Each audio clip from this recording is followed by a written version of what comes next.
Orthodox priesthood Hindu family. I was born in a Hindu family to Brahmin priests. My grandfather, my great-grandfather, and my great-great-grandfather were Hindu priests. It was unthinkable and offensive for a daughter of a granddaughter of a priest to come away from that system. I was so hungry for God.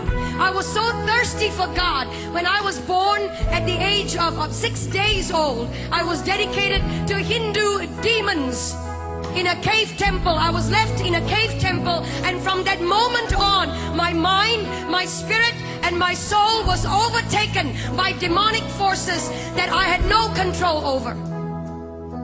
I could not control these forces. They controlled me. Every decision I made, everything I became. I began to learn to worship the names of over 2,000 gods.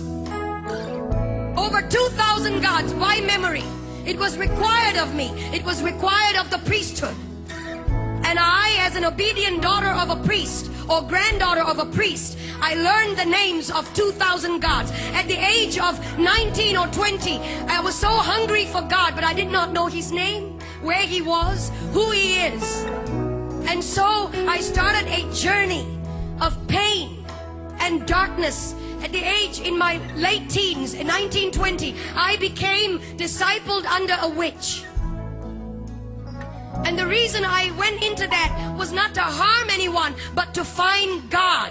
Any which way at all. When you're hungry, you get desperate. And when you're desperate, you will do anything to find God. And so I went after Him. And I didn't find Him in the pages of Hinduism. I didn't find Him in the pages of the priesthood creed. I didn't find Him in the pages of mantras and prayers that I was taught to believe in. I didn't find Him in the rooms of temples.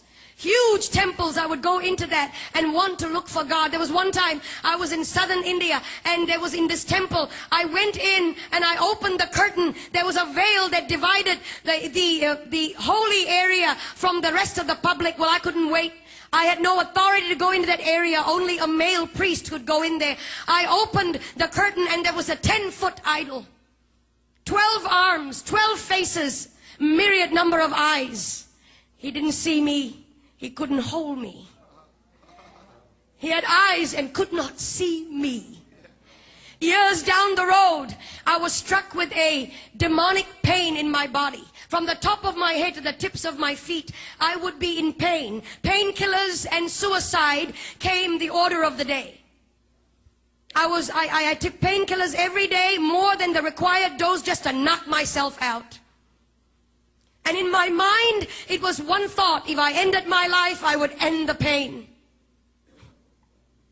And so I was sitting at the edge of my bed, possibly on the last day of my life on this planet.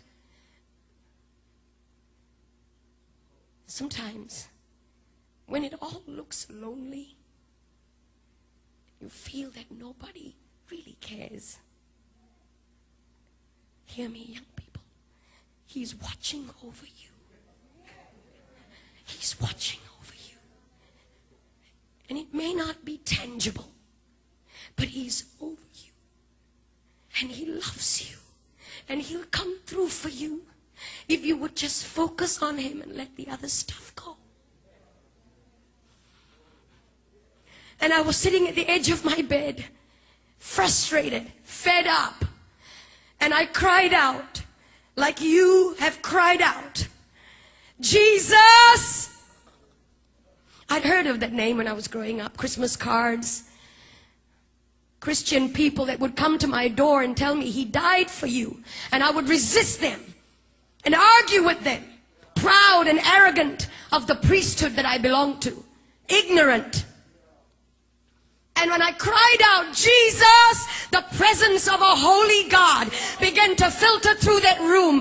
That room was darkened. The lights were switched off. I was sitting on the edge of my bed. I never saw His face, but His voice was as audible as anything that I've ever heard before. I am Jesus. I am God. And He touched my body.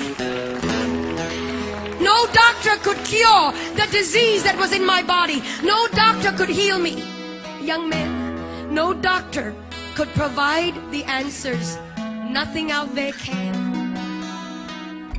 And I've been there, done it, and I've tried it. Everything, the darkest road, I've taken it, gentlemen. And he came to me, he touched my body. In an instant, that disease left my body. In an instant, I was healed. I began to feel his power and his presence course through my body. And then I went into this tiny church, about 50 people, and somebody up in front there looked a bit like this platform, and somebody up on this was talking about going into the water, that if you're baptized you become a new creature.